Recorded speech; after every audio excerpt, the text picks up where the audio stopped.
Okay, this is the November 15th meeting of the Faculty Advisory Committee to the Board of Regents, calling the meeting to order.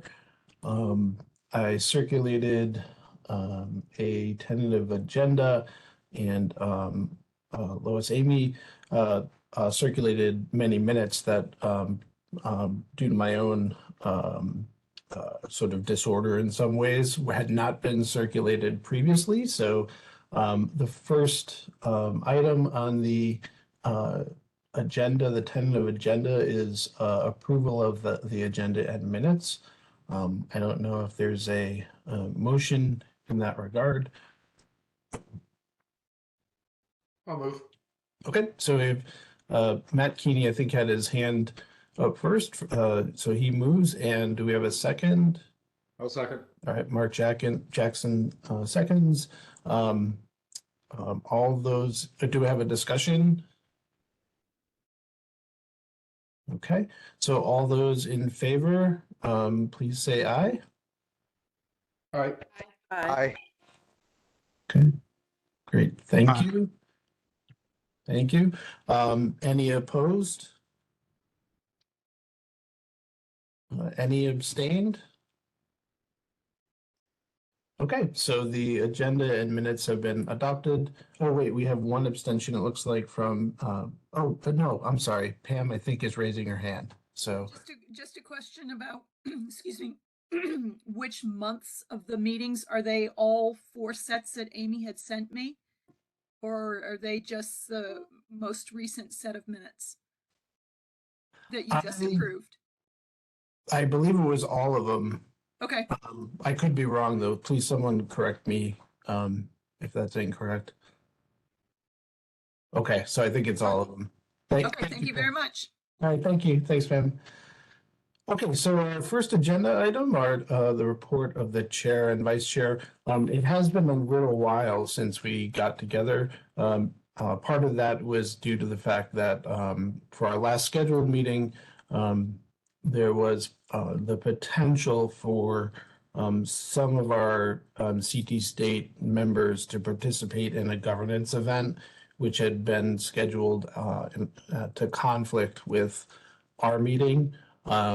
So we did not have our prior meeting. And as I mentioned to the committee in my email, this meeting was originally scheduled to be a joint meeting with the Board of Regents themselves, which somebody, I'm not sure who, decided to cancel because I don't know, the explanation I've been given is that people were not supplied with an agenda with sufficient advance notice.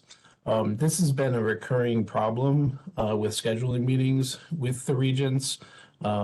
I will say that as someone who gets agendas and materials ahead of every other regent and board of regent and subcommittee meeting, I often get those things with 24 hours to 48 hours notice.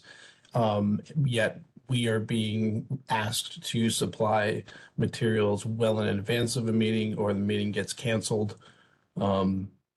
The statute, the Connecticut state statutes requiring the Board of Regents to meet with us do not place any restrictions on when we supply an agenda. And I will say the BOR seems to me to be now out of compliance with that statute, since both of our meetings for this year have been canceled by them, not by us. Go ahead, Kalina. Thank you. Yeah, I'll say for this one, I take some responsibility. We met with Chair Guy and Glay, yes, and we, I think, had established, one second. I think we'd established that the most important issue for us to focus on would be the issue of funding. And I still think that it's really important that we have that conversation in advance of the session beginning. So I was supposed to follow up with confirmation by email once I discussed with you and with others, and didn't do that. So, you know, there's a lot of moving parts. I will say that there has been a lot more proactive effort to get stuff done, like stuff like this done recently. So let's hope this is just a little bump in the road, and we can get something together in December. And I'm gonna be perfectly honest with you, this year has been hard. It has been hard for many different reasons. Gosh, so many different reasons. And Lord, the last week has been hard on most of us. But I will say one of the reasons has been that the amount of effort it has taken for all of us to chip in and advocate for adequate funding for our system when we are working actively against our administration, who last year simply advocated for less than we needed while naming the deficit. And as we'll discuss today, they haven't even adequately named the deficit this year. So I see more of it. It has been exhausting. It's very hard to keep up with the responsibilities of this role while trying to keep up with the responsibilities that we have, I don't know, to the state of Connecticut, to our students, to each other, to simply tell the truth and try to keep these doors open. So there is a lot of frustration for me, not so much about the scheduling of this meeting, but just about the enormous labor of doing this, while the people who collect rather large salaries for only this purpose, they don't teach, they don't have students, they don't have anything else to do but advocate for our system and keep the doors open. They're making it harder, not easier, and I'm frustrated. But that's not what I intended to say, but damn it. So hopefully I can find the time, and we can all find the time to prepare the way we usually do, because we are usually very prepared. We provide thorough reports. We research what we do. Hopefully we can do ourselves at least some justice in a meeting in the next month and find the time amid finals and everything else to have this conversation, because it's important. But yeah, I hope so. Yeah, thank you, Kalina. And I just have to say, Kalina is going, in my opinion, way above and beyond in terms of accepting some accountability for where we are in terms of having or not having these joint meetings. I actually believe that the other side's cancellation of the joint meeting was extremely disrespectful to Kalina's time, because Kalina spent time developing subjects we would discuss in a conference call that Chair Gway requested. I was on that conference call driving around, and my cell phone died. The battery died. I didn't have a charger. But Kalina continued to work with Chair Gway to develop specific topics, and yet the meeting was still canceled. So I'm disappointed. I'm personally frustrated. I don't actually think, well, I'll leave it at that. So, but we have plenty of other things to discuss, and we will. So I'm continuing with the chair's report. The first thing I would like to just offer to everybody is a quick PowerPoint presentation on the competing visions for public higher education in Connecticut. I will say that this presentation draws heavily from a one-pager which the CSU AUP union put together regarding these competing visions.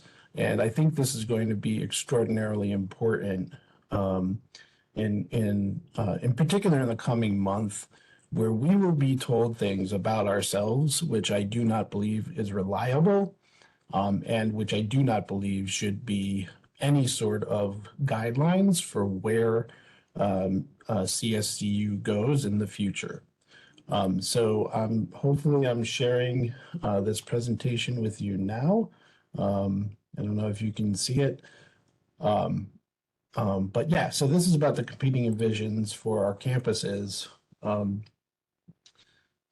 where we're heading. Okay, so it's become fairly clear that the Office of Policy Management and the company they've hired, NCHEMS, what they want is they want to shrink and cut CSCU. They use terms like right-sized, which I don't frankly even understand. given the workloads that Kalina just described and the fact that I am regularly being asked to overload my classes with students. One was turned down last week because the registrar said we literally don't have enough seats in the classroom for that student. So right sizing to me means bringing in more faculty and providing students more opportunity, but I don't think OPM and NCHEMS views it that way.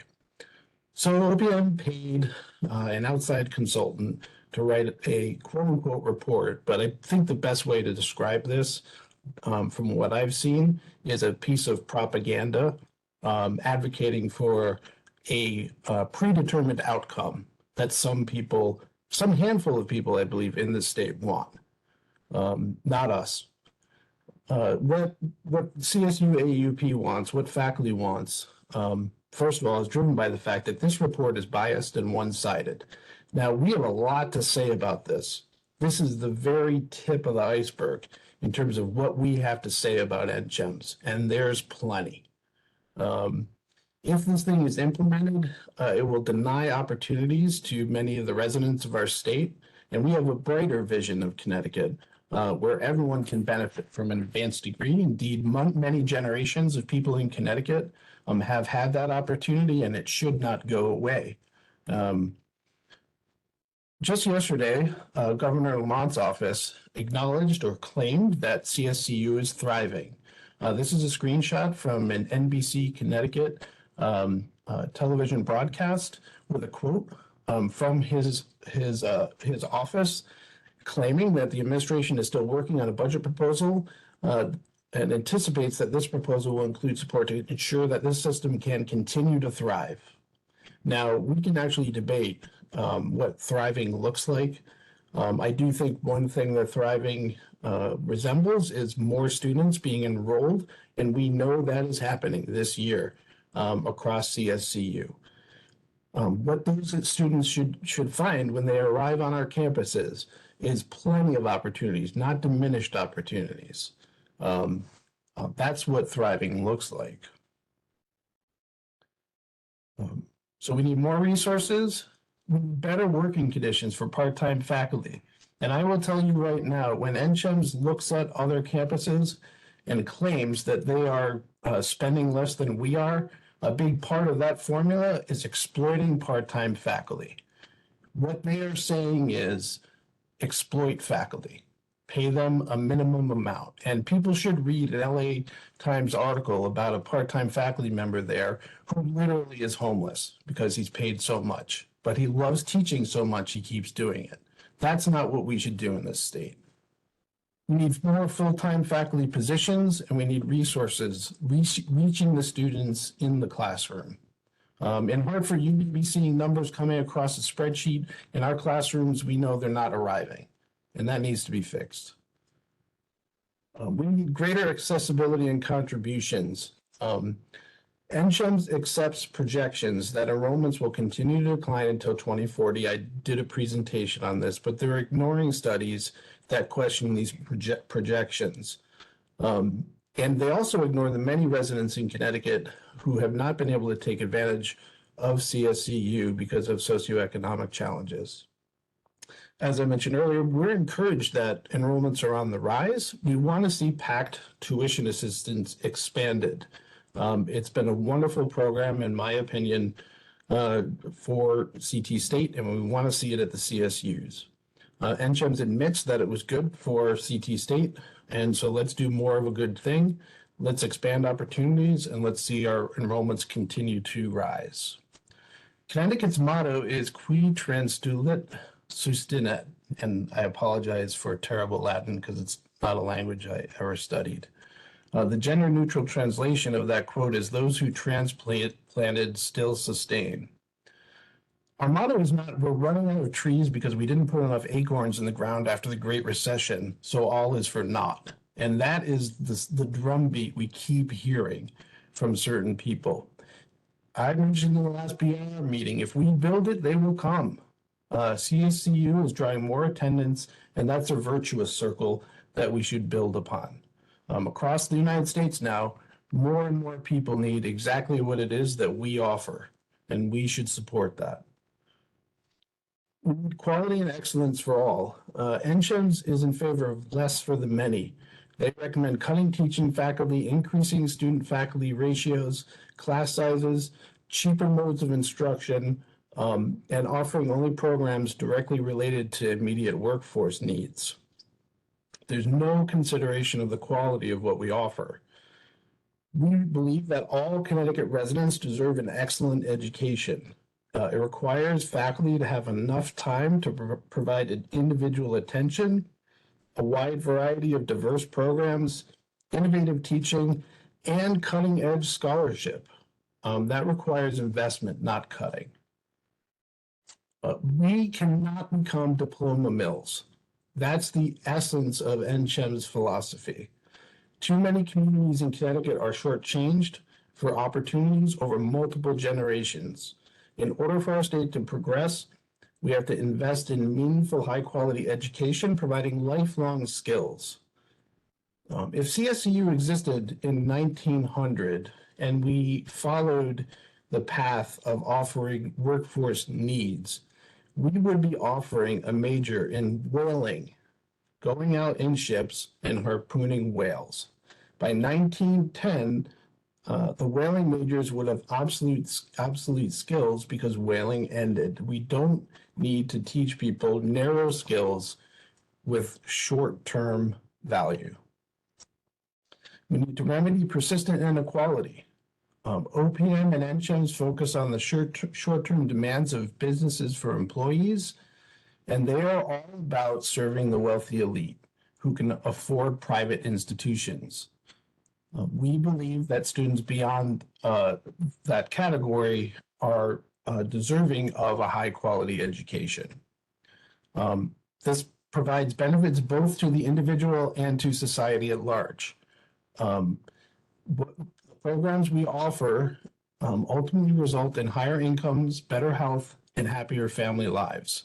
They also increase revenue to the state, and I've already done the numbers, and with the level of funding we have right now, CSCU is offering a positive financial return to the state. And even if we increase it by significant amounts, it still will be positive. Education reduces inequality, poverty, and spending on social services as a secondary effect. Now, if your parents graduated from Harvard, or maybe your father, or maybe your grandfather, or maybe your great-grandfather, or maybe all of those people, and there's someone in this state that can claim that, you have a fast track to admissions because you're a legacy. This perpetuates inequality across generations. Anti-diversity and anti-inclusion forces are closing doors to non-legacy families across the country, and what CSCU represents is our state pushing back against that, pushing back against persistent and unfair privilege. We stand for higher education for all because it helps everyone, and that needs to be clear. One more thing, just from this morning on Wednesday, as I mentioned earlier, the governor's office claimed every single budget Lamont has ever signed into law has increased state funding for this system by millions of dollars. That was Wednesday. Today, the headline is, Lamont moves to tighten Connecticut spending. The governor reverses his pledge to spare higher education from efficiency cuts. So which is it? Are we passing budgets that don't cut and increase, or are we cutting? This is all within the same week. What is this, the masochism tango? CSCU and UConn show up in Eastern Connecticut, a Democrat narrowly wins, and public higher ed, your reward is cuts by the Democratic governor. We see this. We see what's happening. And it's going to be an interesting session. So thank you. That's all I got in terms of my report for now. Kalina, I'm going to stop sharing the display. And yeah, if you have a report, we'll look forward to that. Yeah, sort of. I think there are, and thanks for that, Brendan. The NCHEMS report is disturbing, but I'm not sure, because we didn't meet last time. I don't think we've really talked about the plan for the biennium funding request. So I'm going to kind of very quickly, and very quickly go through both the presentation of the restoration of services at CT State that was presented at ASA, and so there were special meetings of ASA and Finance like last week for that presentation. And that will bring us into the context of the biennial budget request. And then I guess maybe just ask questions, because there's a lot we could say, but I think what we've discovered in the past is that you can get bogged down with detail. These numbers will continually change, right? And so okay, so so remember that the board passed a resolution on the restoration of services at CT State to sort of address the effects of the deficit mitigation that was presented, I think just about exactly 1 year ago today, last November. The deficit mitigation for the state, for the system, when the sort of stated deficit was about $140 million at that point, right?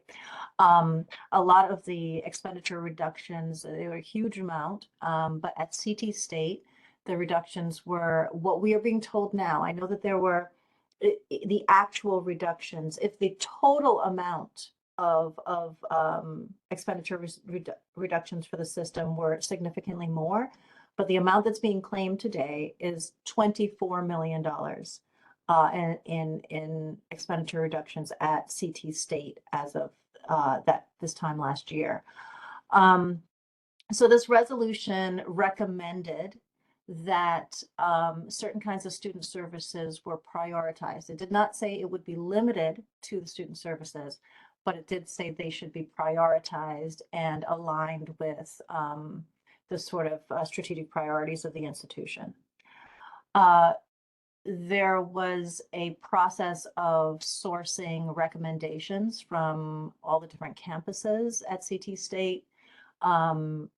Depending on which campus you were at, you may or may not be satisfied by the process, but it was rushed.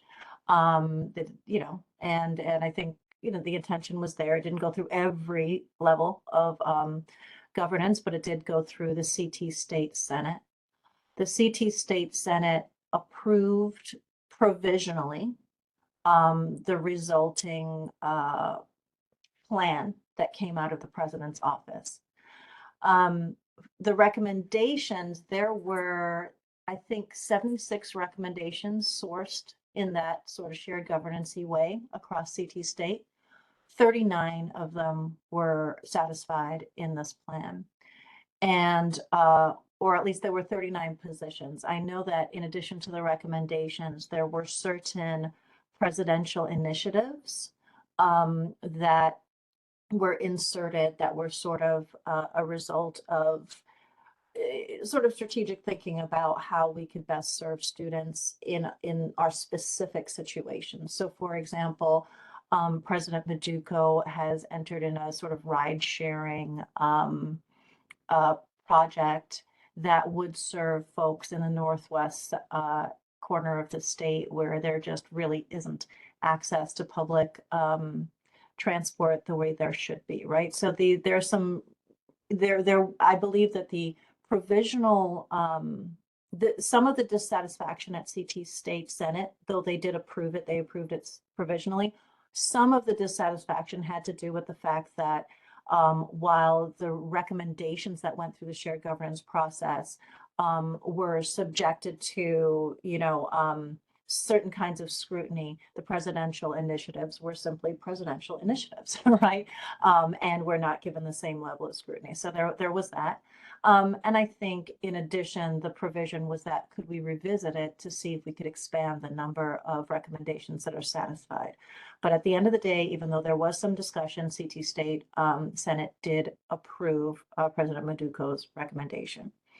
Now, the interpretation of the resolution that recommended prioritizing certain roles that seems to have been applied here was not just a prioritization of those roles, but it was restricted only to those roles, right? Nothing in addition. If there were other needs that students had, that campuses had for more full-time positions or faculty and not just student services, those were not authorized. At the end of the day, the dollar value of this so-called restoration of services at CT State amounts to $1.7 million. With a claimed $24 million cut, we know that with the holding positions open, et cetera, it's more than that, right? $1.7 million. I also want to think about that in the context of the fact that our administration advocated for a certain amount of money last year, and the rest of us advocated for significantly more, with the intention of it addressing CT State's needs and Western's needs, but that was a much smaller amount. The excess, the difference between what the system advocated for and what we advocated for is $33 million. Our restoration of services is $1.7 million, right? Now, we know that the administration is telling us that part of what that $33 million went to cover was the negotiated wage increase for this last year of the contracts.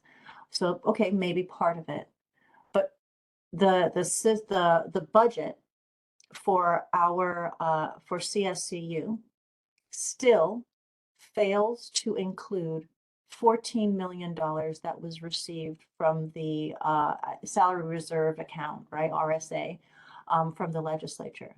There's still $14 million that's simply unaccounted for in the budget that should be available to CT State to restore precisely these sorts of services, or to hold until we have more permanent funding so that we can use it for other purposes.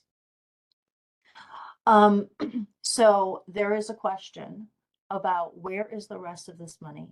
Why has it not been made available to the institutions that need it, primarily CT State and possibly Western? And how is, $1.7 million really a restoration of services? Now, that puts us in, now we can just talk about the funding generally. So it seems as if legislators, remember when they gave us this extra $33 million, it was in advance of the budget year in the legislature. So it was given to be used this year before they could give us more money in the session coming up, which is a budget year. It has not been used for that. And as far as I know, it has not been made available to the institution that had the largest deficit, right? Instead, what is being claimed today is that CT State has a huge surplus and will be contributing $55 million per year over the next 2 years to giving it back because we just have too much, there's too much money at CT State. Okay, so that's interesting. That is interesting. Let me just show you the intentions for what CSCU and the CSCU administration intends to ask the legislature for in terms of our funding.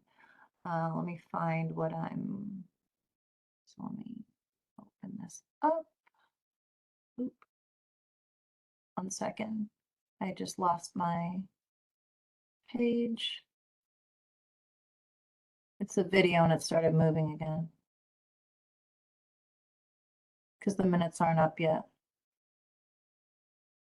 Oh no, I lost it. 1 second.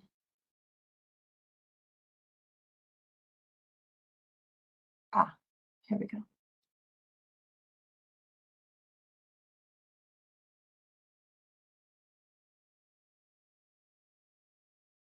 Sorry, I just need to keep dragging it until I find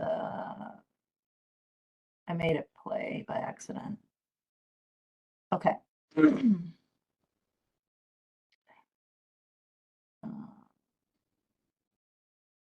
Okay, I'm ready to share now.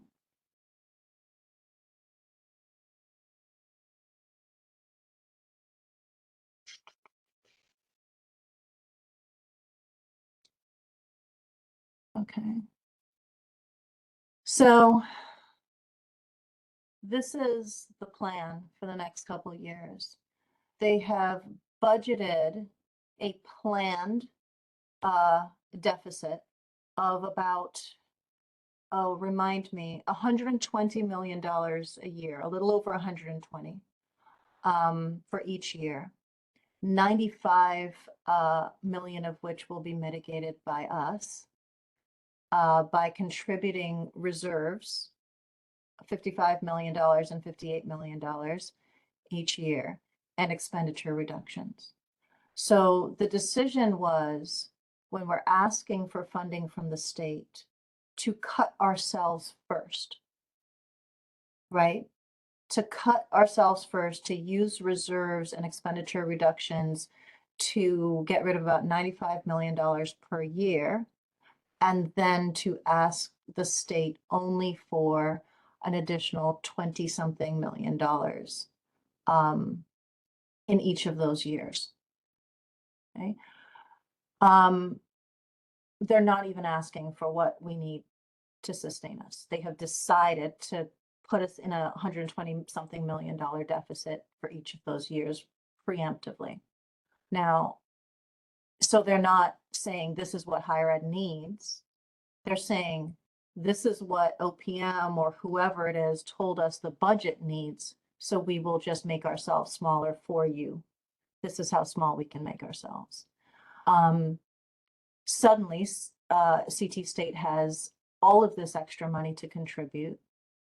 Those of us at CT State, you know, we understand we are rolling in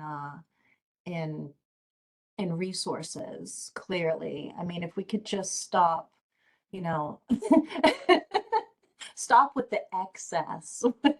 I mean, I don't know what's left to cut. Apparently, we have too much, and we need to get smaller, and we've conceded that point. So yeah. We are going to be asking for way less than we actually need for next session, for the next biennial budget, fiscal years 26 and 27. In this year that we're completing now, fiscal year 25, we should have had available to us at least the $14 million that was provided by the RSA. There is no mention of it. It doesn't show up in the budget. Nobody talks about it. Don't know where it went. No idea.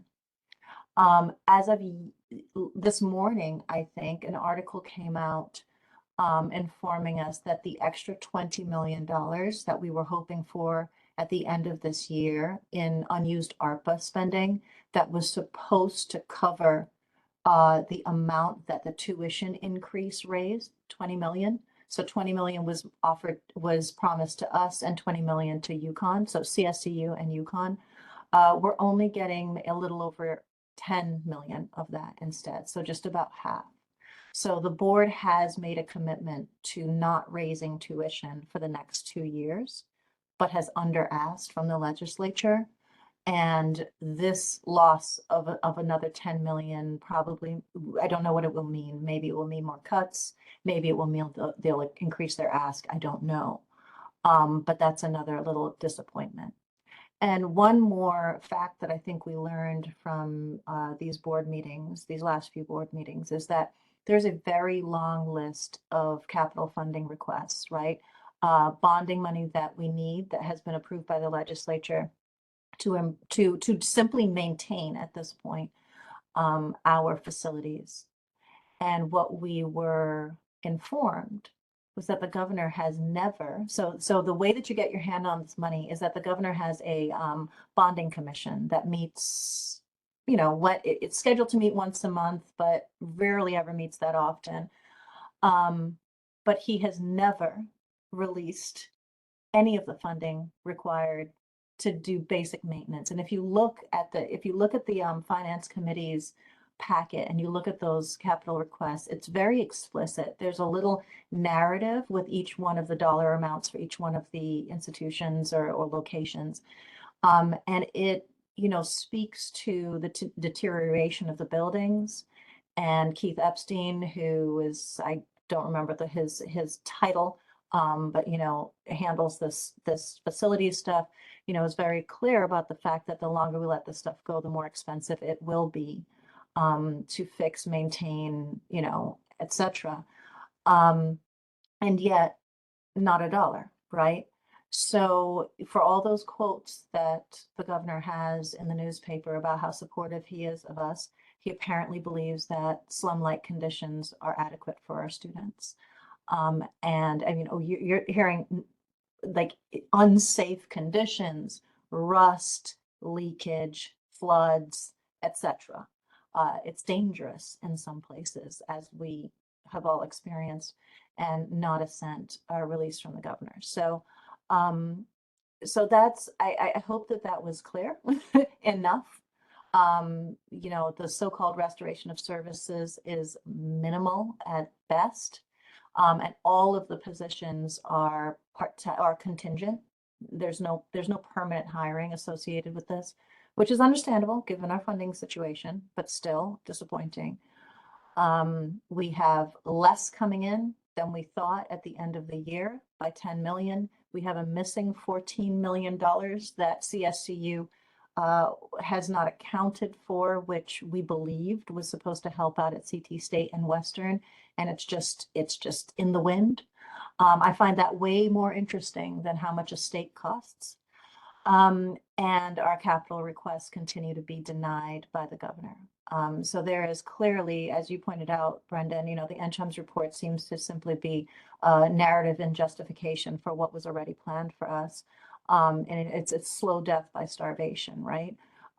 So this is where we are. And I think that it is unfortunate that, in a space like this, that we're not talking about the actual function of our system, about curriculum, about students, about conditions, about building things that are inspiring so that we can sort of cultivate the next crop of citizens or residents of the state, and etc.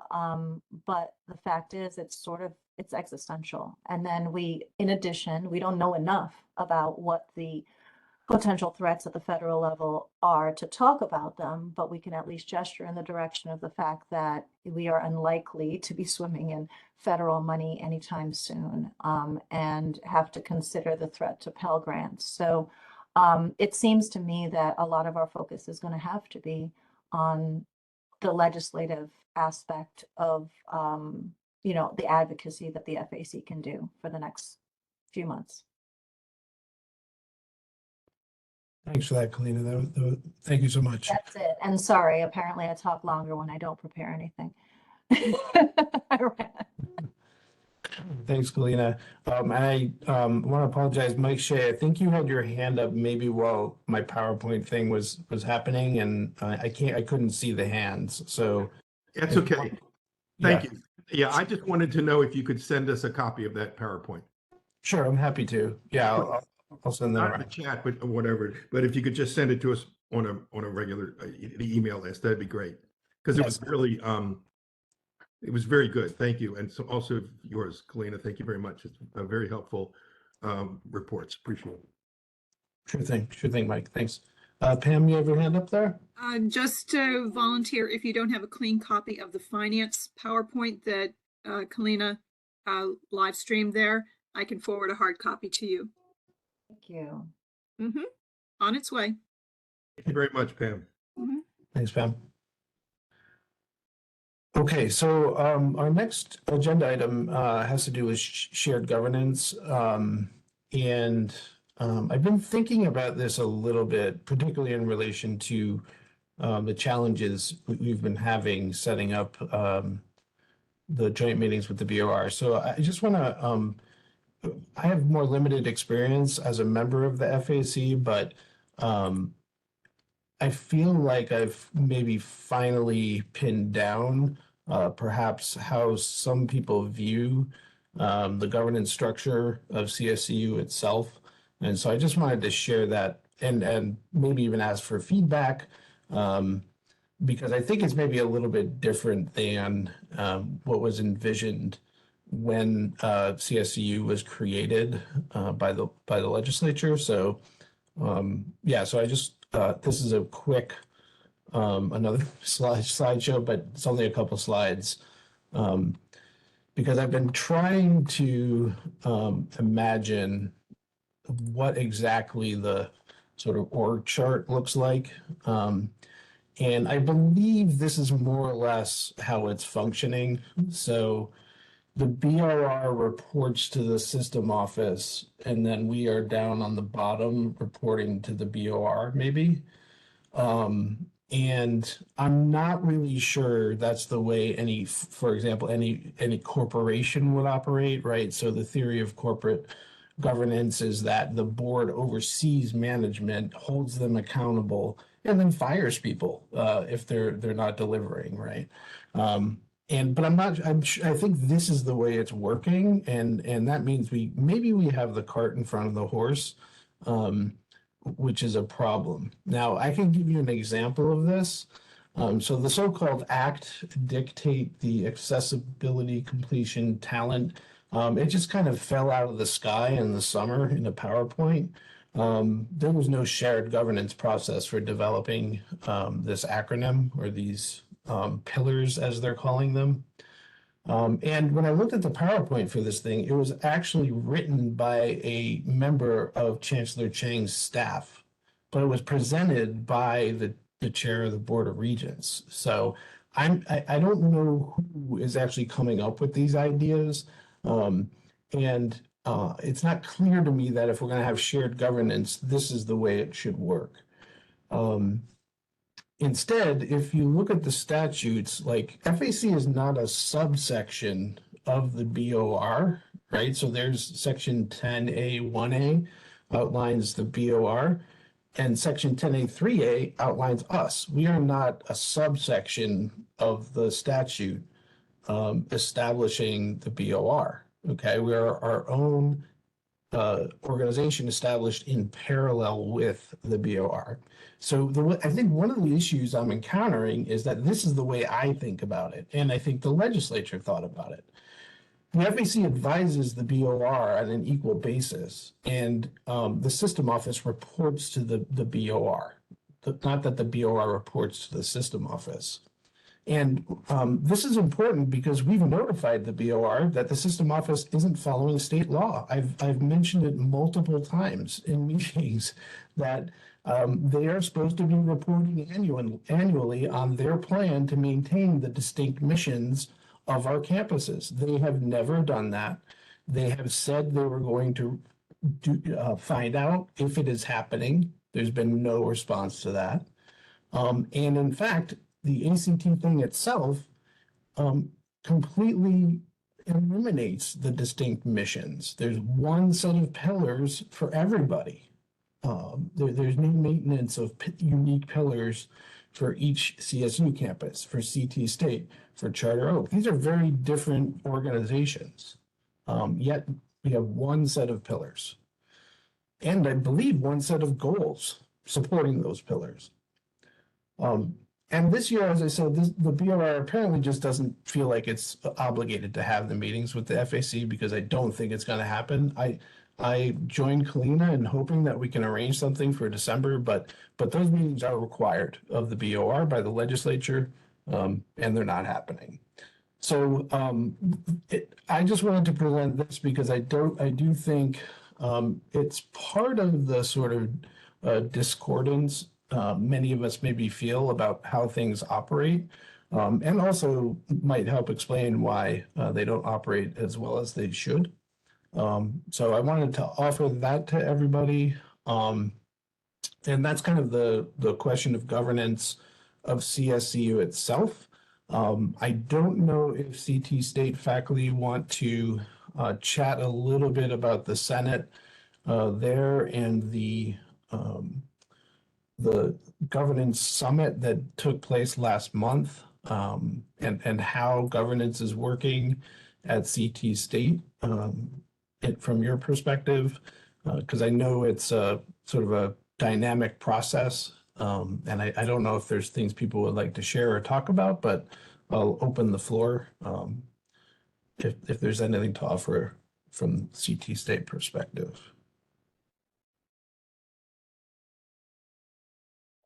I'm gonna just pause for someone who was actually permitted to attend that summit or is familiar with it. I know the only overlap in membership that we have between CT State Senate and FAC is Carmen. She's not here today. Lois was also invited to that summit because of her role as Senate Chair at Norwalk. So I don't know if there's anything useful to say right now, Lois. I have definitely, we have to get together and have a conversation. I'd hope that event would have informed us all. It wasn't available, but I think we should still get together and talk about governance soon. What I can say is that the quote unquote summit, and I'm beginning to hate that word a whole lot, was totally not unproductive and worthless. And even the lunch was lousy. So that's about all I can tell you. And governance structure in CT State does not work. It's insane. They do things behind closed doors. They don't publish anything. We don't get to attend meetings. We don't get to see agenda items ahead of time to help anything. We don't get to talk to the people who supposedly represent us so that they actually are representing us doing something. They seem to do it exactly what they want, which doesn't matter because nothing happens anyway. It's nothing productive. What happens on the curricular side that we're seeing here at Norwalk is that people are more interested in going after each other than they are in actually working on curriculum that's going to support the students. We've had a few things knocked down because we're Norwalk and they just don't like Norwalk. And it has nothing to do with whether it's beneficial to the students or not. So for all that, none of this is working. It's a total waste of time. And it's well beyond a waste of time, as a matter of fact. It's hurting more than it's helping, way more. Sarah has her hand up. Thank you. I was also invited to the summit because I am the chair of Capital's Shared Governance. It was a pleasure to meet you, Lois, in person. I agree with everything Lois said. Something I would like to add is that there was a recommendation to have a CT College Senate representative on the FAC. So that was the only thing I wanted to add to that. Yeah, so there has been some conversation about that. And I think that, you know, the relationship that FAC has with shared governance at each of the institutions is really informal, right? It's really loose and informal. But when it comes to CT State, it's a little bit different because it's so large. Right? You know, our structure right now, the reason that we have first and second alternates is so that we can have a representative on FAC from every single location because it matters, right? So when Lois tells us that there's certain curriculum that is very specific to Norwalk's population, that is having a really hard time coming through this larger governance body, like we need to be able to hear stuff like that. So you know, we've always had it very loose because every location and every campus can decide how they want to set it up. Maybe they put their governance chair on there, maybe they don't, whatever. So there is some, I think I like the informal and the loose aspect of things. And I also think that, you know, we do a lot of work here at FAC. We've produced all kinds of reports, analyses, we've had meetings, we've had you know, special meetings. We met through an entire summer once putting together several reports, including people who aren't on the FAC, right? Because we couldn't meet quorum. So there's so many people who do so much work, have done for a very long time. Adding another thing, you know, another 3-hour meeting once a month on a Friday afternoon for any of us, I think is cruel. There's also this interesting asymmetry because while all of us do this as service, CT State senators get compensation and their chair gets a full release for this work. And I think while it shouldn't matter, it does. There's a deep inequity there. So I'm not going to recommend to any one of our members that you commit yourself to providing reports, sitting through a 3-hour meeting, conveying information, etc. Out of your respect for your role as a professional and your service to the community, when you will be among a group who is not working in the same way. So I think we should, when we get together to discuss governance, we should reflect on what we think and how we feel about this. We definitely need better lines of communication, and it would be really nice to build them naturally. But that's kind of been my hesitation with any suggestion that we have any kind of formal representation in either direction. Yeah. And I'm really glad we're talking about this at CT State because I actually forgot I wanted to ask. My understanding is, and please correct me if I'm wrong, Mark, the FAC representative at Central is on the Senate Executive Committee and does a report to the Senate. Is that correct? Yes, that's correct. Okay. And Mike, is that true at Southern as well? Not exactly. I happen to be on the Senate Executive Committee as chair of a subcommittee, but not through my office as FAC person. So there's not an official report of FAC to the Senate. There is on the AUP agenda.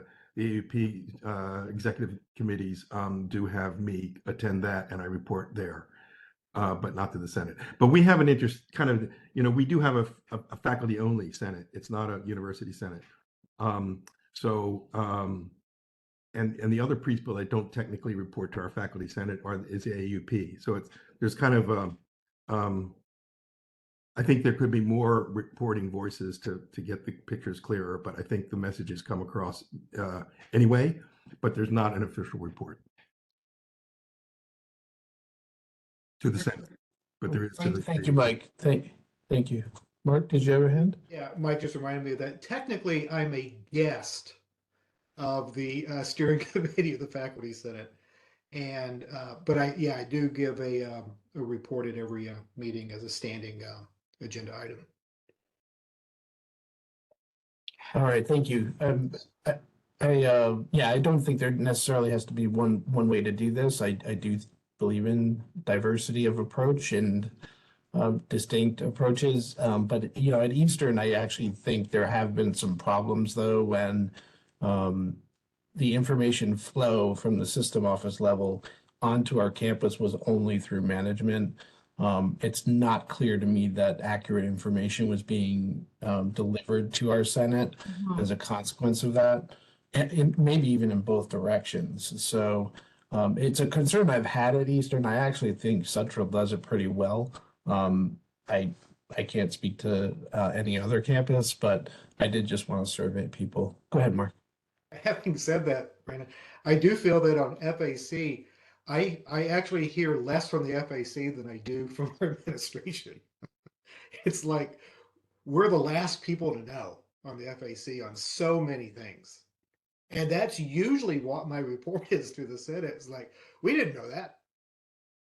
Or we just found this out after like 4 or 5 months. Yeah, so. I wonder why that is. I mean, we get the information from the board. You probably get the information from the system, the actual institutional administration, who knows? What was I going to say though? It was something else. I will say that I forgot something that your discussion of ACT reminded me of, Brendan.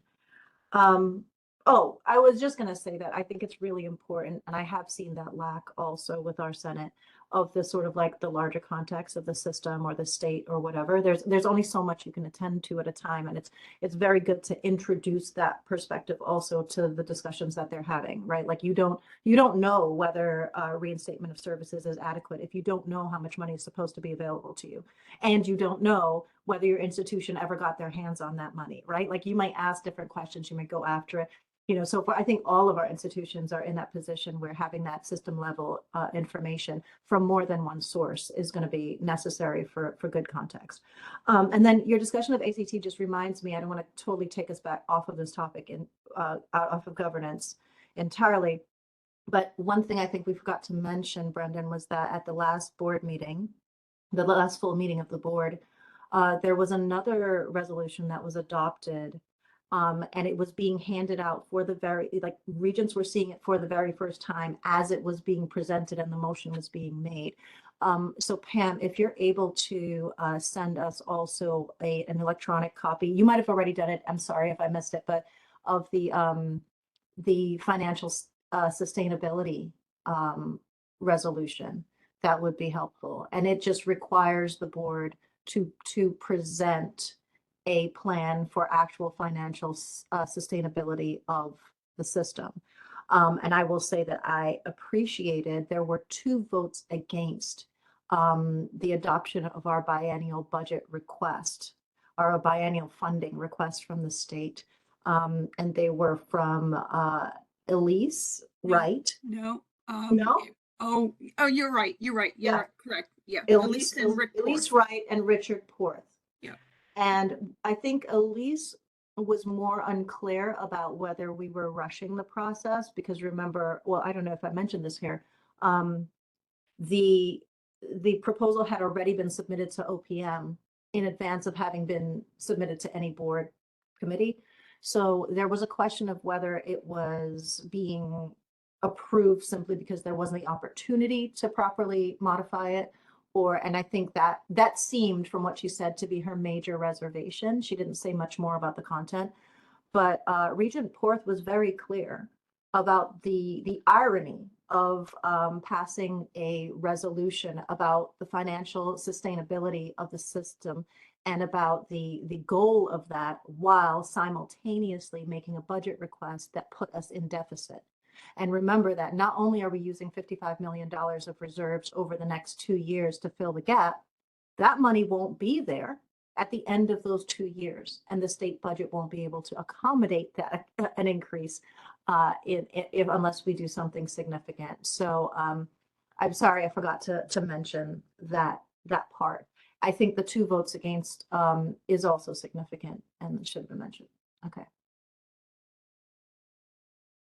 Thank you, Kalina. Yeah, I think that's an excellent point. Yeah, I think it's a 5-year plan that they're planning to, or they're going to require. And I would just like to offer that time horizon was also popular in the Soviet Union.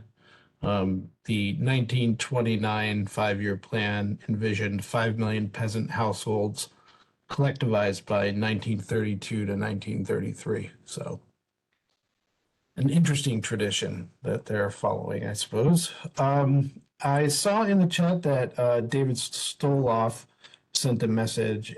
He's introducing Sandy Rosado, who's our new alt rep from Eastern. I think I missed that in an email or something. So Sandy, welcome. David, David, did you want to say something as by way of that introduction? I don't know if he's still here. Is he gone? He might have left. He said, be of good cheer and courage, David Stoloff. He's retiring from FAC. So My goodness, I don't know if Mike, maybe you want to say something. David has been around forever in FAC, and has hung out as an alt mostly to make sure that, Brendan, sorry, he's from your institution. It's just, he's been around for so long. It would be nice to properly say goodbye. And Sandy, I hope you can introduce yourself also. It's nice to say hello. But yeah, go ahead. Sorry, Brendan. No. I mean, David actually recruited me into many of these activities. So, and we've had great conversations in the hallways of the legislature in Hartford. So, I would actually encourage him to come to our next meeting so we can do this the right way. Knowing David, I think he'll show. So, but I will knock wood on that. So, yeah. And was there a hand mark? Yeah, I just want, yeah, because David was with me with the TAP committee back in 2011. So I got to know him well over an entire summer. And so, yeah, welcome. Sandy, you have big shoes to fill.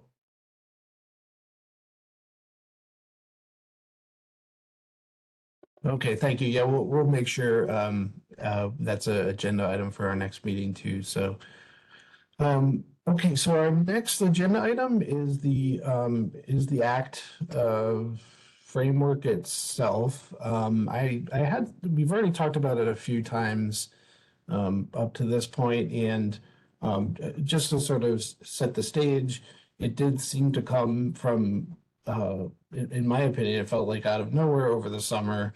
These three so-called pillars: accessibility, completion, talent. Um, I personally don't necessarily find, any issue with those three things. They are generally good things. Um, I believe what's happened is that was then delivered to a president's or council of presidents or something like that. Yeah, I think it's council of presidents, abbreviates to COP, which and the they then rolled out goals, which actually I think were presented at the last board meeting that corresponded to each of these pillars. Now, in my opinion, that's where things start to get very concerning. There are goals outlined like speeding up the time to completion. And, I do acknowledge that in terms of the cost of education, doing it in a shorter period of time is cheaper and maybe preferable, but there's a limit to how quickly you can speed up the learning of a still sort of neurologically developing mind at a young age, for example. And the fastest delivery of completion would be just to set up a vending machine outside of each of our campuses. The students can drop in their tuition, the diploma pops out, and then there we go. It's as fast as possible. Obviously, that's not what we should be about. And while that may be a little bit of a straw man, my question would be, are we closer to that than we should be? Or are people pushing us closer to that than they should? That's just one example of these goals. And again, I do not believe they were developed through shared governance whatsoever. I've been told that there was some harvesting of these goals from strategic plans. At least within the CSUs, we have a brand new president who did not design the strategic plan that would have been harvested from, and I think that plan is basically over at this point. It's outdated. And for two other CSU campuses, there's brand new presidents who I would imagine have yet to develop their interim presidents who I probably have not developed strategic plans. So I have a lot of concerns with the development of those goals and the goals themselves. And my understanding is CSU senates may refuse to participate in the next stage, which is to identify so-called KPIs or key performance indicators to measure the achievement of the goals that we did not ourselves identify. So it's not clear that that whole program is going in a good direction or a direction it should go in.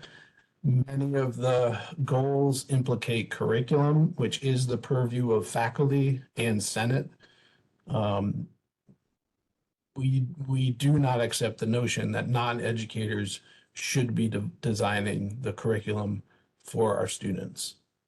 Mark, go ahead, please. Yeah, to second that, Brennan. Just at Central, just this Monday, all the chairs, because I'm one of the department chairs, we had a meeting to determine KPIs. Yeah, so we were given the list like 2 days in advance, and we had a brainstorming session on Monday to put together KPIs. So we put them into Chat GPT and came up with some. The goals are so poorly written. they are immeasurable. I mean, there are just, they were written by someone that has never put together goals before. They basically, you know, they go against every rule of the game. But the process at Central is that we are supposedly putting them together as departments, and then every department is then chiming in one suggested KPI. So that is going to give us, a list of what, like 35 KPIs that's going to be whittled down to a single KPI eventually by our university president, because it's supposed to go to our planning and budget committee next week. And I do know they are objecting because it's ridiculous. It's absolutely ridiculous. And then it's supposed to go to the faculty senate, who clearly does not have time to go through the several hundred KPIs that are going to be suggested. And then some documents going to go to the president. She's supposed to get it, I think, on a Monday, and she's going to send it to the system office the following day. But yeah, it's gone through the process of shared governance. I'll leave it at that. I mean, just imagine if you ran like a restaurant kitchen this way, right? And you went to every staff member and you were like, all right, give me an ingredient. And then you just put all the ingredients together that you got from 20 people and like, here we go. This is the recipe. It's like, And some of them could clearly be the same KPI. There's so much overlap between these things. But we're just going through the motions. Yeah. Don't quote me on that, but go ahead and quote me. We're going through the motions. Mike Shea, did you ever hand up? Going through the motions in two senses, obviously. I wanted to mention that the faculty senate presidents of the 4 CSUs wrote to either Marty Guy or Chancellor Chang and asked for an extension for that information until February 28th. You know, so not that's a great solution, but it is an attempt to ask. And Chancellor Chang came to our Senate meeting this past Wednesday, and he seemed to think that it made sense to him. So he said, send the request. So I think it will be extended, but whether that's even enough time is another question. Just thought people would want to know that we're hoping it'll be February 28th. Thanks. Thanks, Mike. That's really helpful. So, other thoughts or reflections on ECT?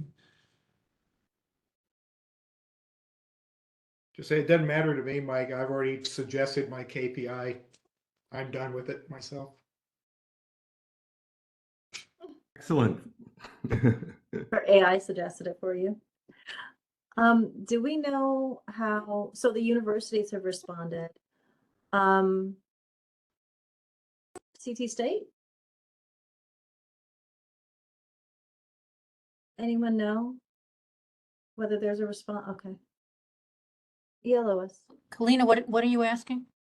Whether there has been any type of response for, this ACT stuff at CT State. I don't think there's been a response, but I don't think it has stopped them from moving forward on they're pressing like crazy on online. Mm-hmm. And I was talking to we have a number of schools now that are teaching public speaking online. I really question, I really would like to know how anybody teaches public speaking in an online format. Still scratching my head on that one. But I was talking to the person who's the program coordinator for culinary arts yesterday, and she said they have approached her about putting her courses online. Nothing like learning how to cook in a professional restaurant online. And we're getting more and more. In the winter session, there are 2 sections of A&P 1 fully online. in a winter session that is less than 3 weeks long, we're going to teach A&P 1 with labs fully online. So, yeah, we're being pressed. We're just not being, it's not been formalized. We're just being pushed into this. We are no longer here to teach students. We are here to collect their money.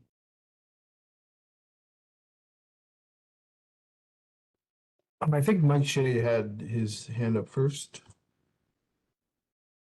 Thank you. Yeah, I just wanted to support what Lois is saying, that I think we got to remember that as the tuition goes up, the students have, they're trying, this is a bad cycle because we put the tuition up, students don't have as much money, so they have to work more. So to pay for the same tuition they used to pay for, they have to pay more, work more, and then they have less time for class. So online classes meet the need.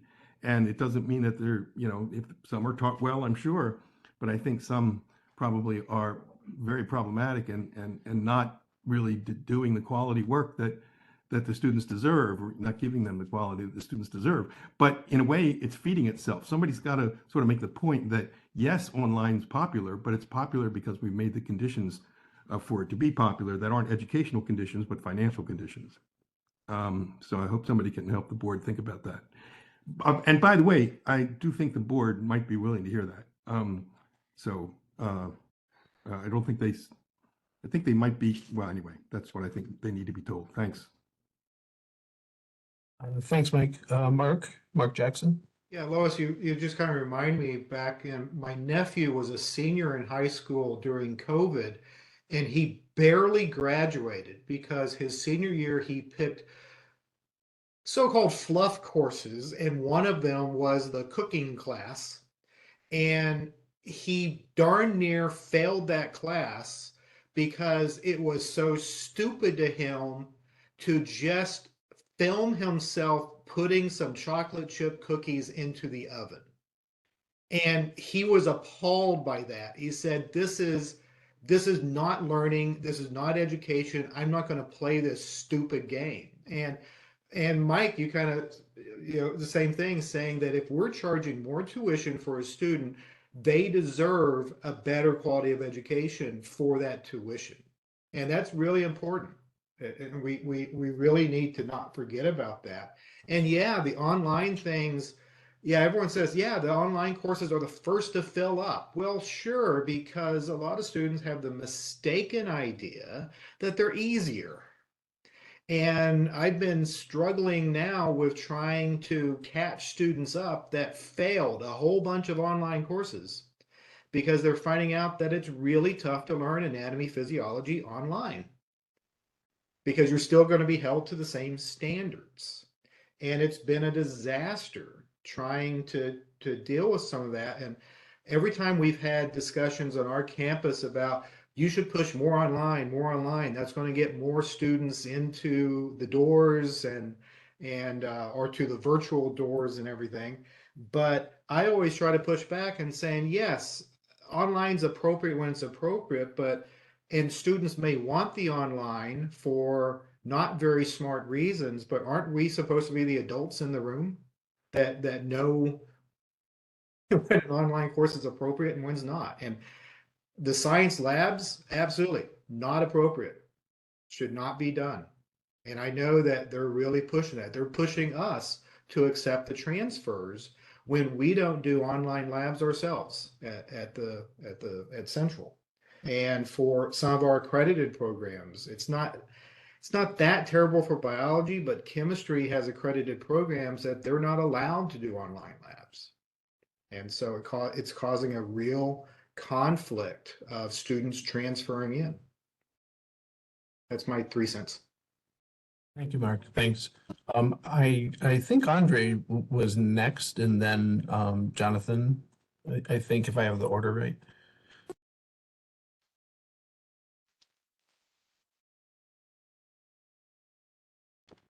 Andre, I think. Muted. Yeah. Oh, wait, you're not muted, but we can't hear you.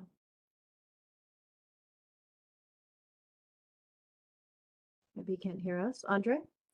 Yeah, I don't think you can hear us. Let me put it in the chat. I think he's realized it now. Yeah.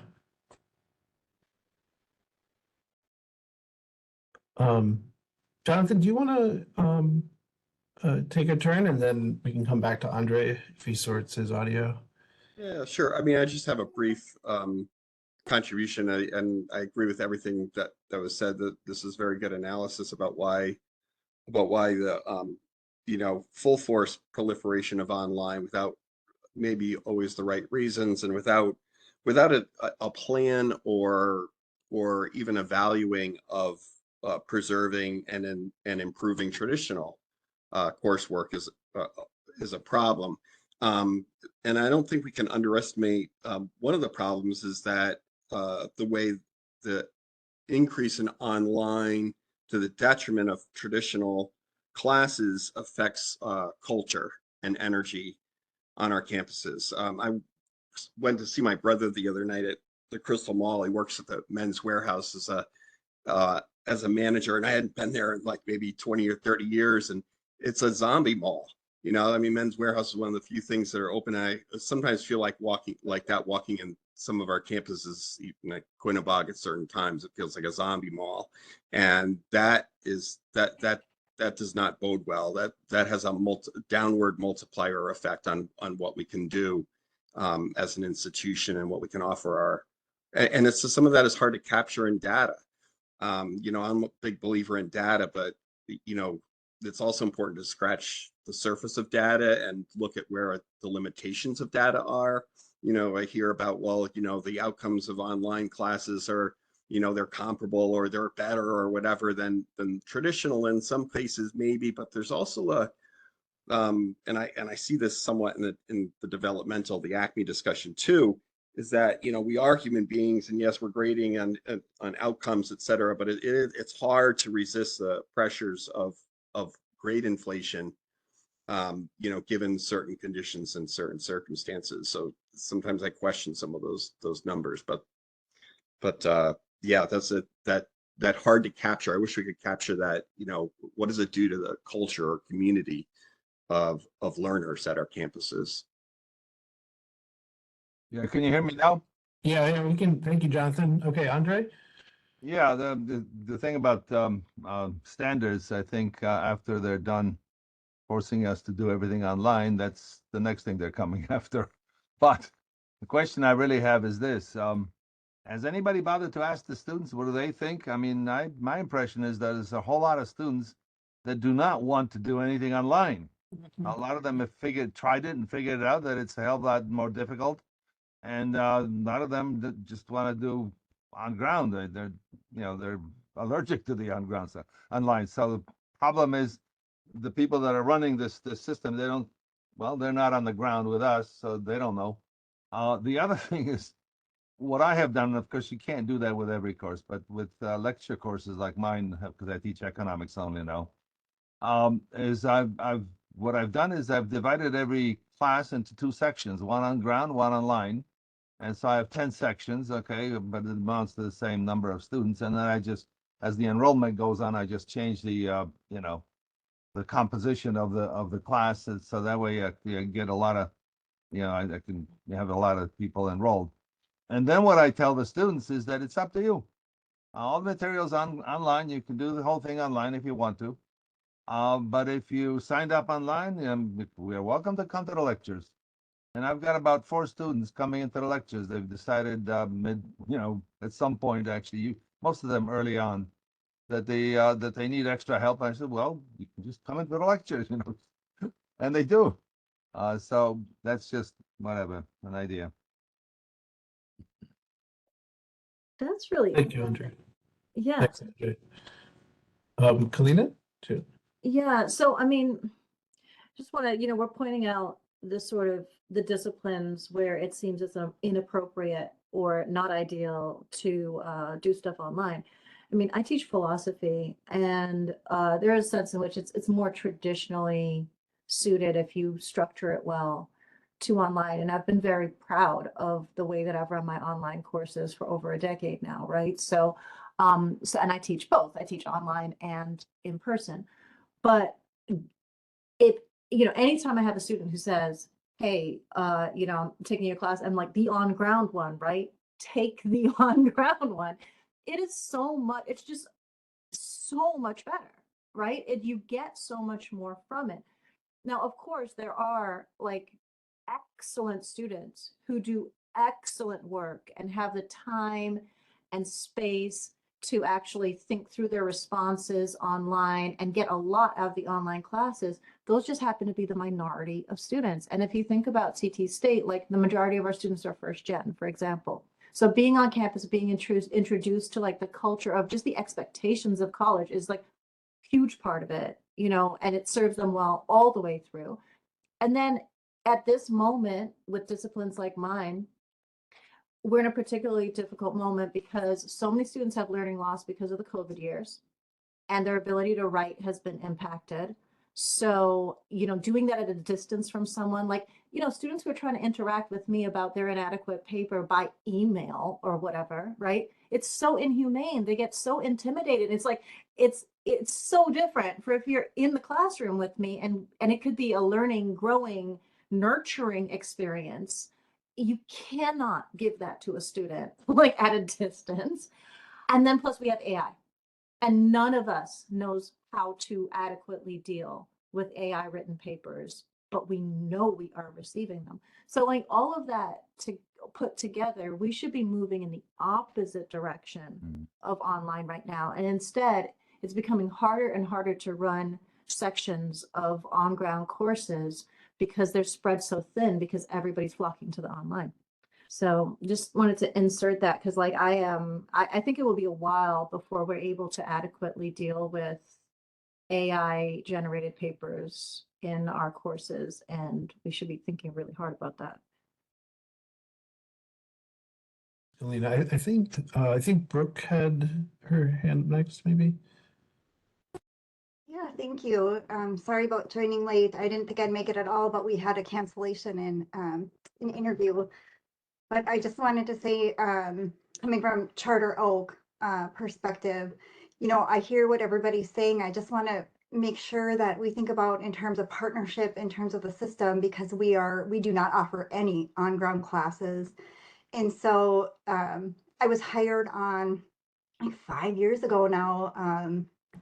And the programs that I'm responsible for were built from the ground up with the intent of online. So all of the components came from the culture of online, and we really thoughtfully put together how to teach online and how to learn online and how to build relationships online.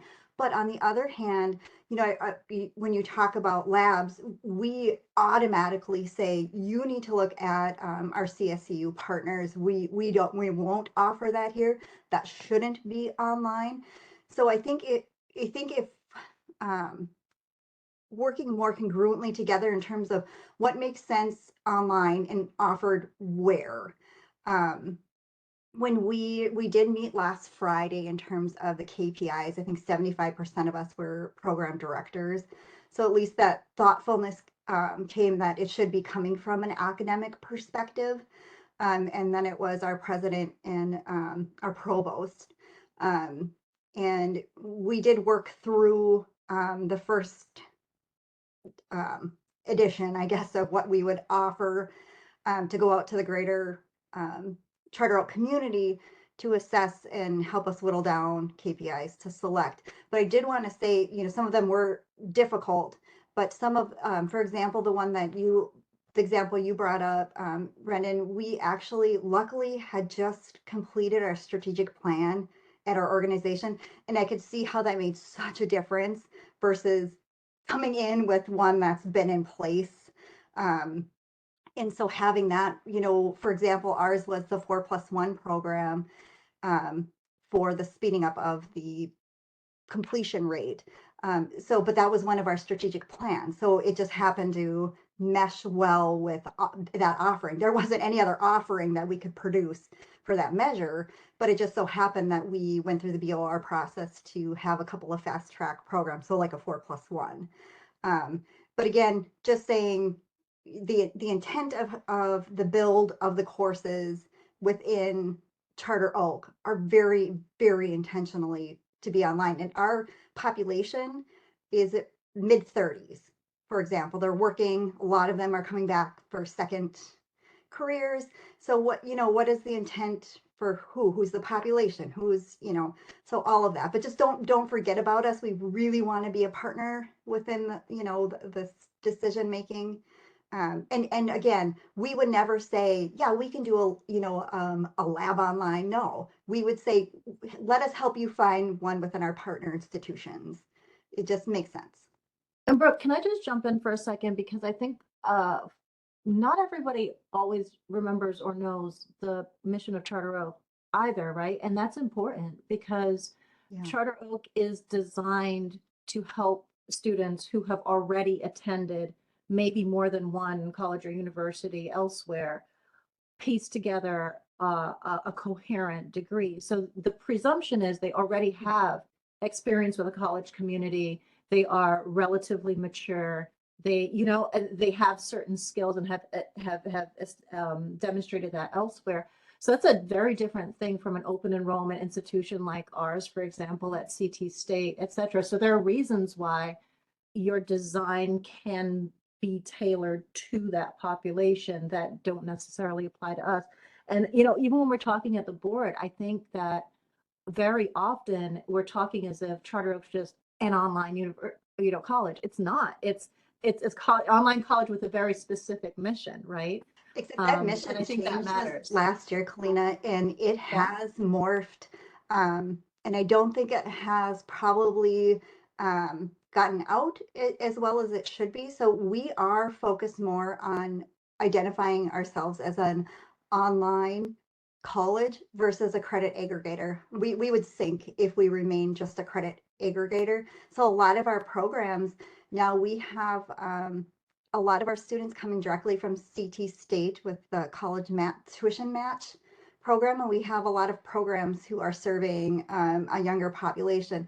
So us ourselves, we are kind of having a cultural crisis in terms of who we are. But I think it's really important to identify that our mission has changed, and we are more identifying as a fully online college versus a credit aggregator. That is good to know and probably explains the confusion that I've seen. Yeah. Okay. Thank you. Thank you so much. Jen Long? Hi, I'm in no way countering anyone's position. I just wanted to add to the richness of the discussion a bit, just to comment that when COVID first happened, many of us were thrust into online teaching. And I think a lot of people found that to be incredibly difficult and just didn't have a good experience. And some of us ended up having a great experience with it. And I can tell you that I just to give you a couple quick examples, I won't talk too long, but in my classes, I built them all with executive functioning in mind and universal design in mind. So every single unit has video content helping students navigate and all these built-in reminders.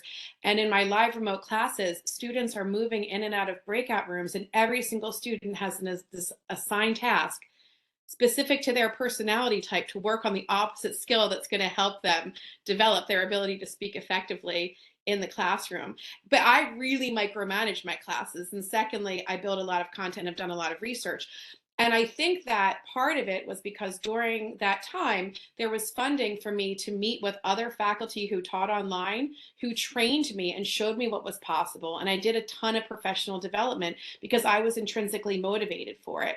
So I think that online classes, I don't think are going to go away completely, but I think if we do want to have some commentary about them, it should be that the people teaching them ideally would be people who are going to factor in all of these concerns and do it incredibly well and thoughtfully, and that there should be more mechanisms for peer-to-peer faculty training for people who have an interest.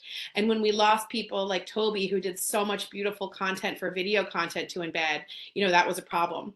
I think that the lack of contacting English departments to talk about the AI issue and how we're integrating that into writing classes is problematic. I think that if you look at, frankly, students are using AI in on-ground classes as well, and there's a lot of complicated things, but I'll just leave you with this.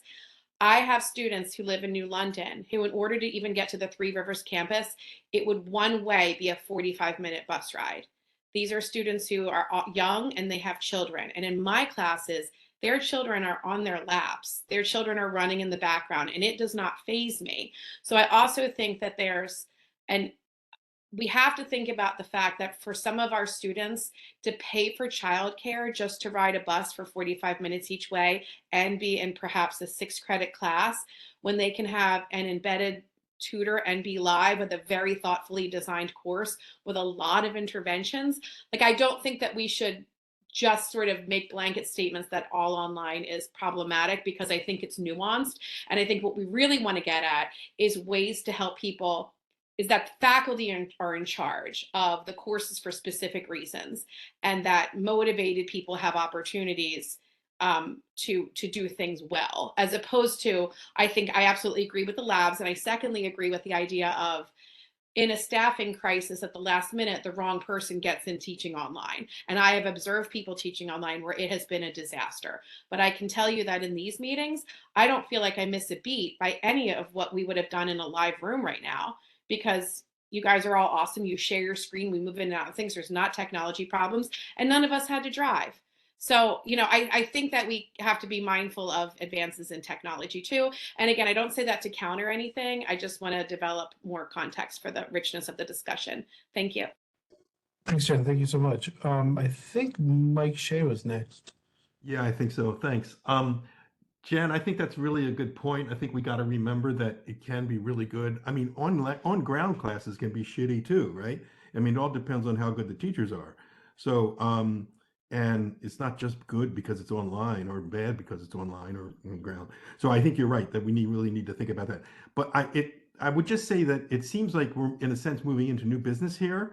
It seems to me this is a really important discussion to have that I think we should put on the agenda for the future, both online teaching and AI, because I can't believe as a system we're not talking about AI. It's not up to each individual classroom teacher, I don't think.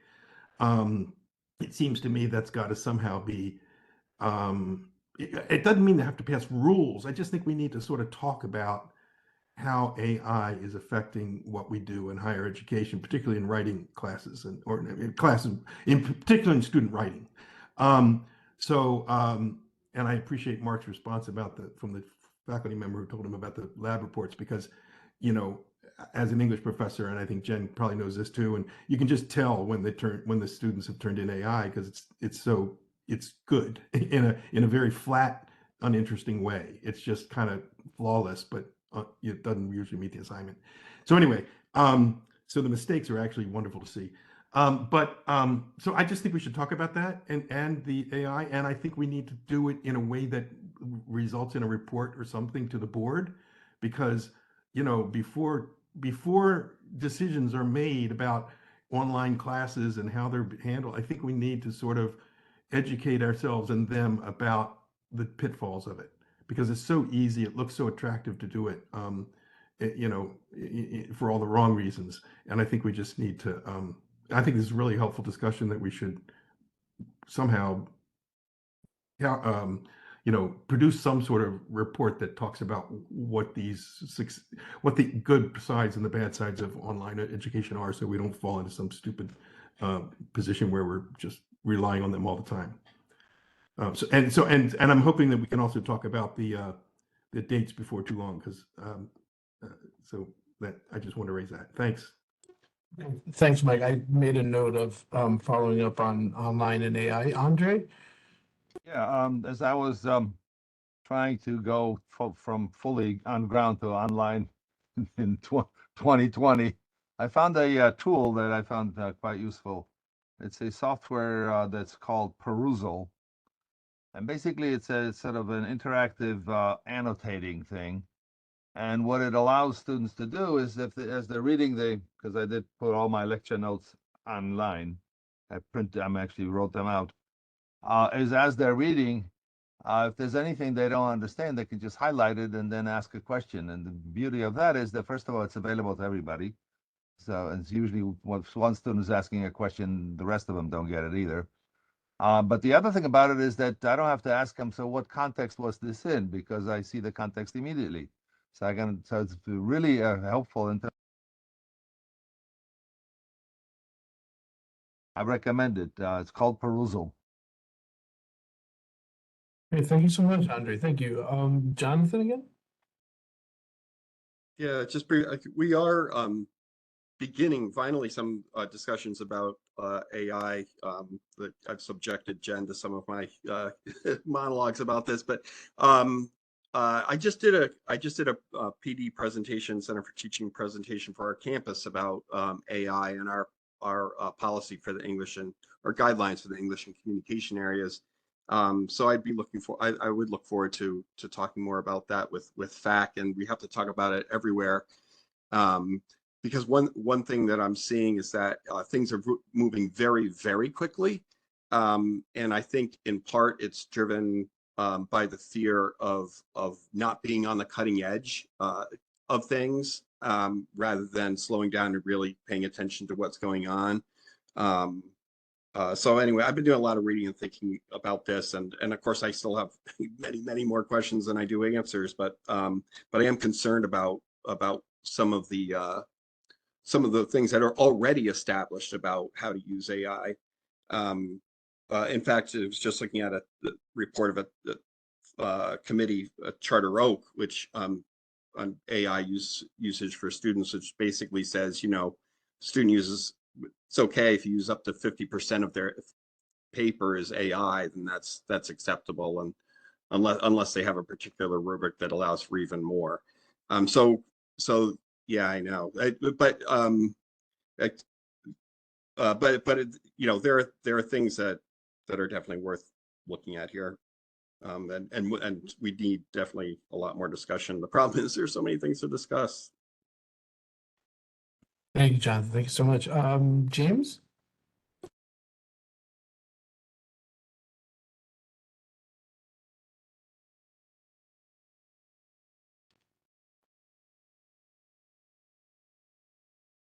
James Chaddock, did you have your hand up?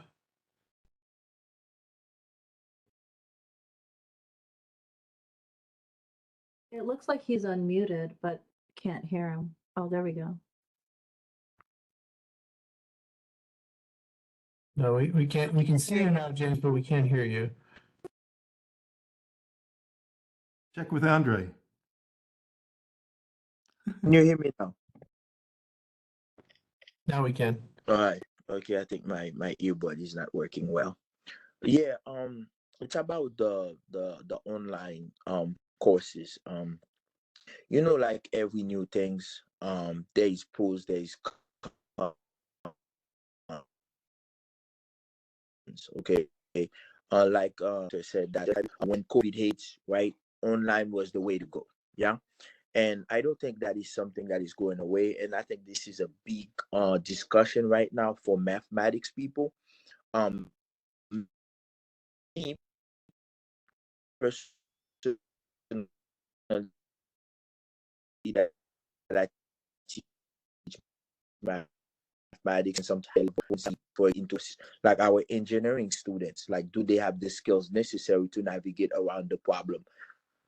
Especially critical thinking problems. So, like, it's a very big concern of ours, believe it or not. Like, I'm talking about like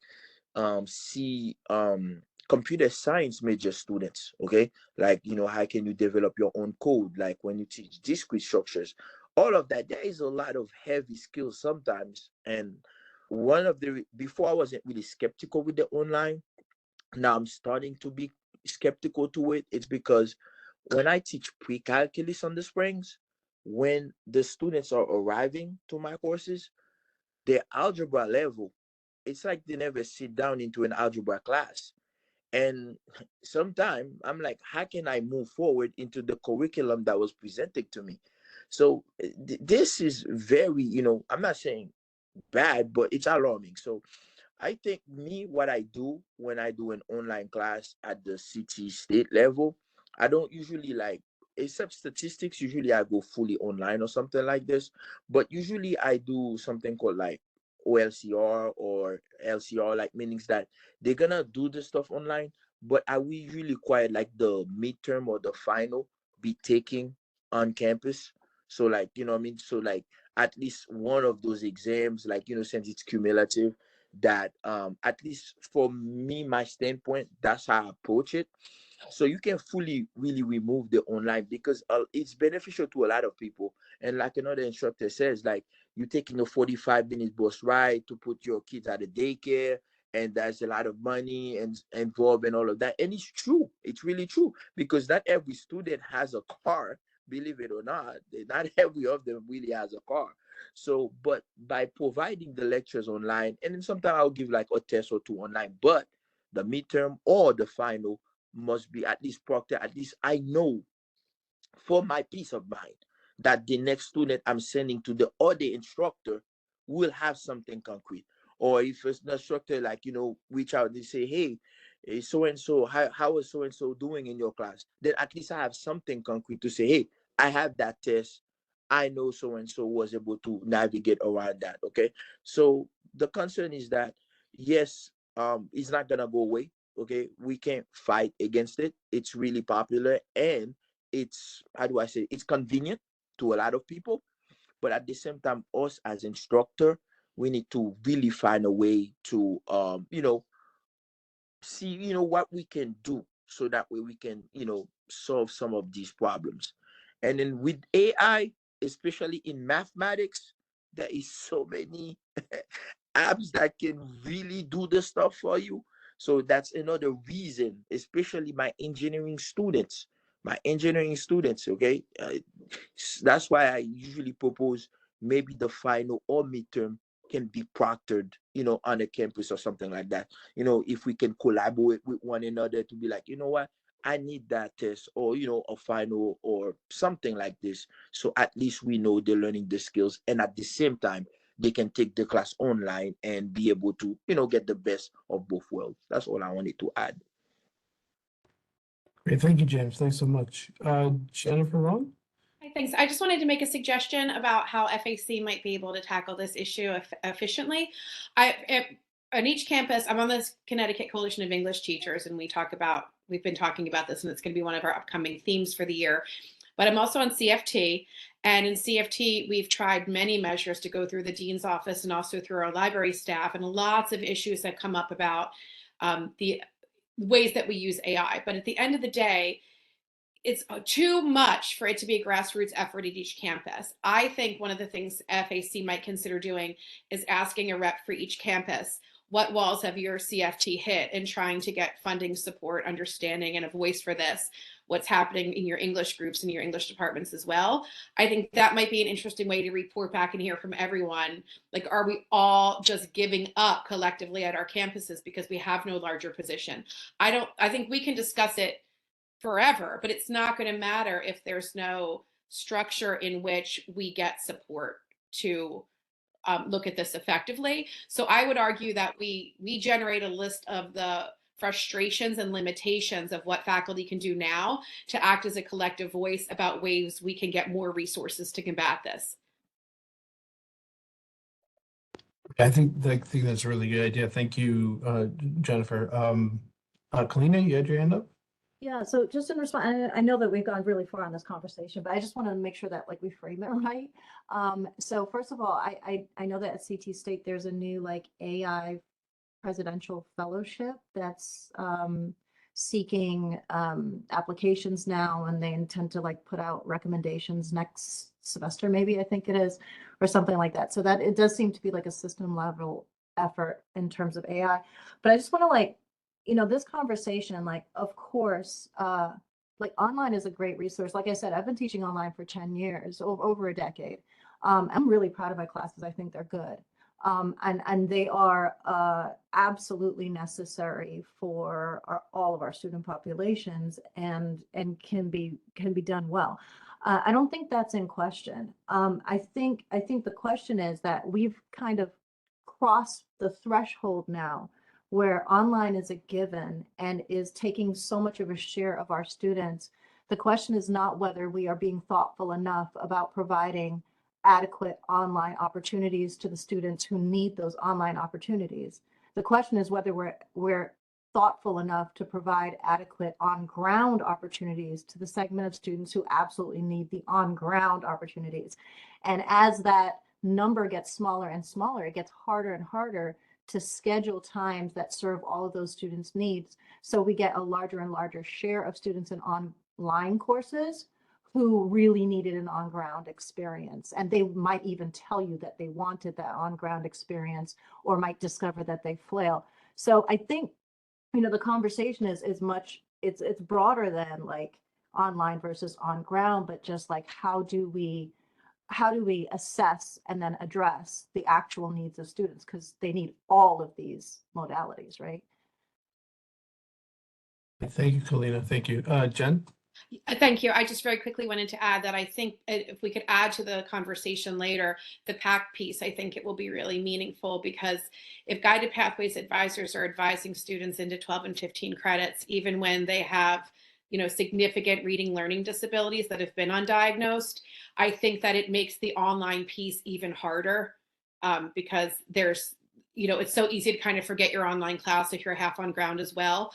And I really hope we can revisit that. And at some point, I would love to share the research that I'm doing on dyslexia in the state, and how how much we're not diagnosing students properly who have it in public schools, and how many students are graduating and coming in with undiagnosed disabilities and then being put in 12 to 15 credits. And I think it's part of the bigger picture that we need to remember when we talk about the online offerings. Just want to thank you. Thank you, Jennifer. Lois? I just want to be clear that I was not going after online classes in general. As the Director of Educational Technology, I don't think I would do that. I'm going after how, why, where, and when they're being offered. An anatomy and physiology course that's being offered in the winter that runs for less than 3 weeks with an online lab just strikes me as collecting somebody's money they're not going to teach them anything. Teaching somebody culinary arts, cooking, to go out professionally and be a cook, that's insane. We're offering a lot of disciplines and courses online that should just not be online. And that's the problem. But that's what they keep pressing on. Thank you, Lois. Thanks so much. I agree. And yeah, I think we just also do need to, as many have pointed out, we have different populations of students for whom, different educational experiences are best. Through part of this, I just, what occurred to me was Chris Murphy's sort of focus on this public health crisis of disconnectedness or loneliness, right? And I'm not really sure how online relates to that at all, or if it does. But that's something else I wonder about. I mean, so much of some of the sort of college undergraduate experiences are just a question of serendipity, where like you're walking through a hallway and like there's a concert happening and you just sort of like drop into it or something. And so much of that serendipity can be lost potentially through online. And again, I'm not saying that there should be no online. We've talked about many of the upsides, but there are also elements of sort of the transformative undergraduate experience that some of our campuses are trying to offer that don't map very well to online. So it's a very, very complicated subject. I do think it's worth much more discussion. And one other thing that occurred to me, I saw an article this morning about from the Texas Tribune questioning the practice of short-term certificates for students in community colleges there. They tell a very striking story about a student who'd always wanted to be a nurse, and she obtained a certificate and found herself working in a low-wage nursing home setting, and then could not actually continue her education because of how intense the work was. And so I think it's actually a really interesting article discussing the potential benefits from certificates and stackable credentials with some of the things that can happen when students maybe don't realize how hard it's going to be when you start working to get back into a school setting. So I'll circulate that to everybody as well. I thought it was a very interesting article. Okay, so Mike did mention trying to talk about the schedule. I want to open that discussion to the floor.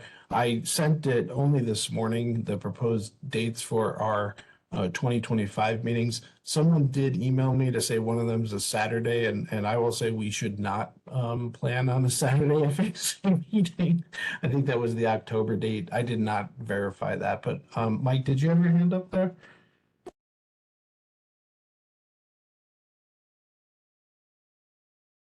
Yeah, go ahead, Mike.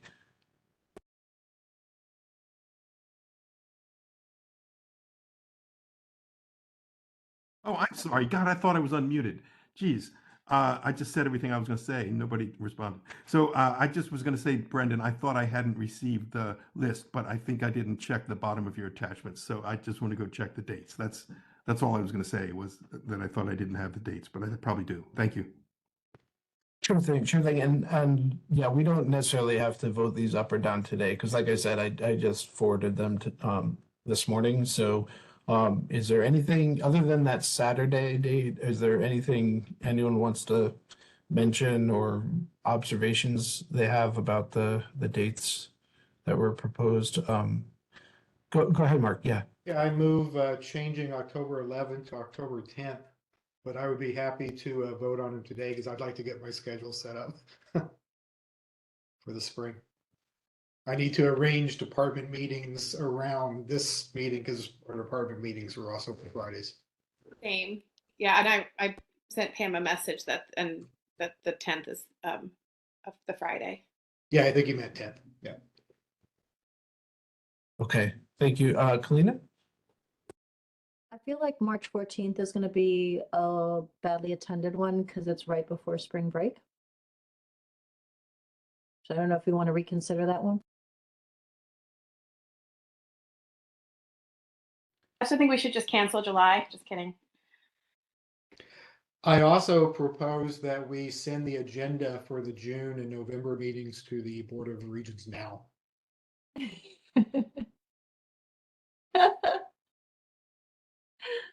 Well, yeah, I was gonna remark that when we put these on our calendars, we should make sure that there's a corresponding early date for sending agendas. So I did write. I don't have spring break. So what week is spring break? It's right after, it starts on the 17th.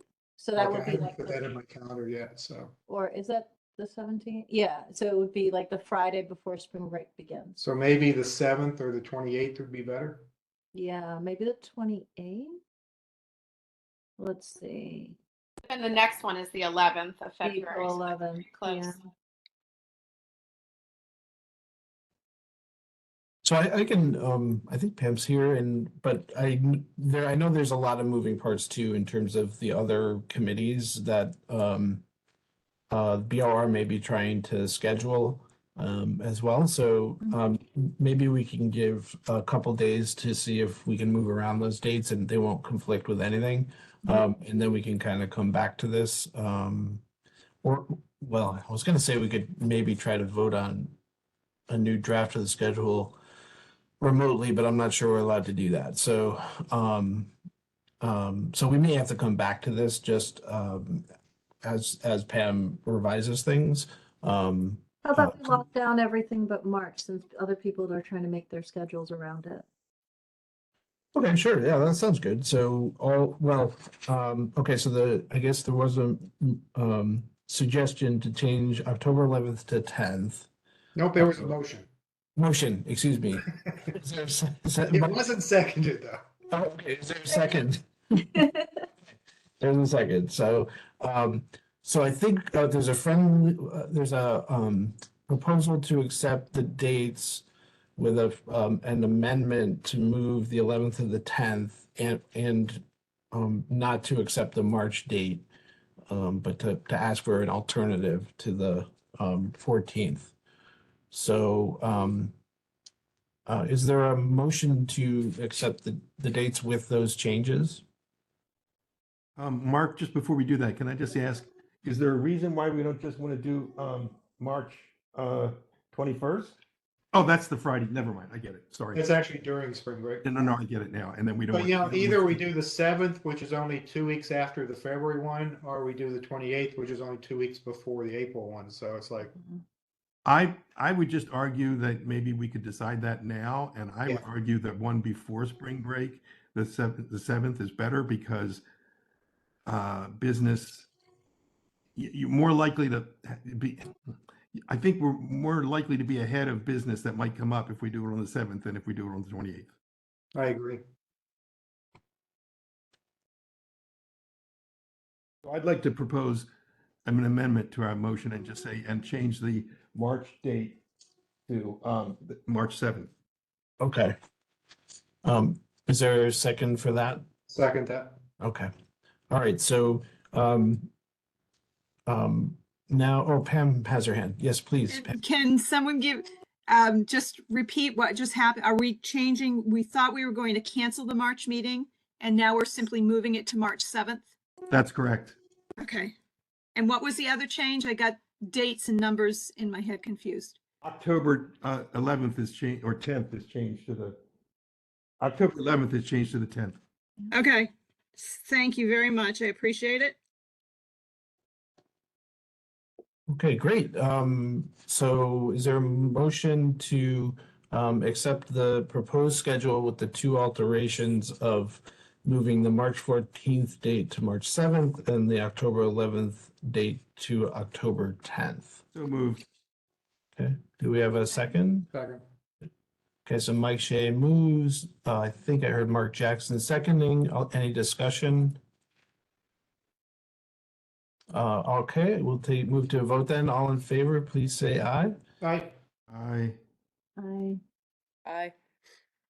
Aye. Okay, any opposed, please say nay. And any abstentions? Okay, so the motion passes. That's great. We can update calendars now and that sort of thing. Very good. Thank you, everyone. And going back to the agenda, the last item is any old or new business people would like to discuss. So is anything anyone would like to mention?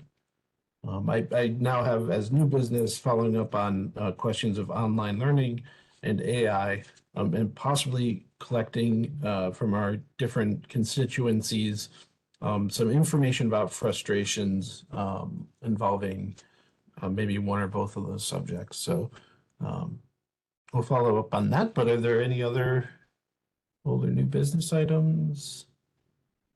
Okay, it doesn't seem like we have anything. So Andre, we can ask about the motion to adjourn then, I suppose, or? To adjourn. All right, so thank you, everybody, for a great meeting. We'll see you at our next, and we'll continue to follow up on these materials. So everyone have a great weekend. Thank you for coming. Thank you for your service to our communities, and we'll see you at the next. Thank you. And thanks, Andre. I'm already Thanks, everyone. signed up on Perusal. So Nice. I'm checking that out this weekend. Yeah, it's interesting. It works. Yep, it's actually built into Blackboard. So. All right, I'm going to stop the recording here.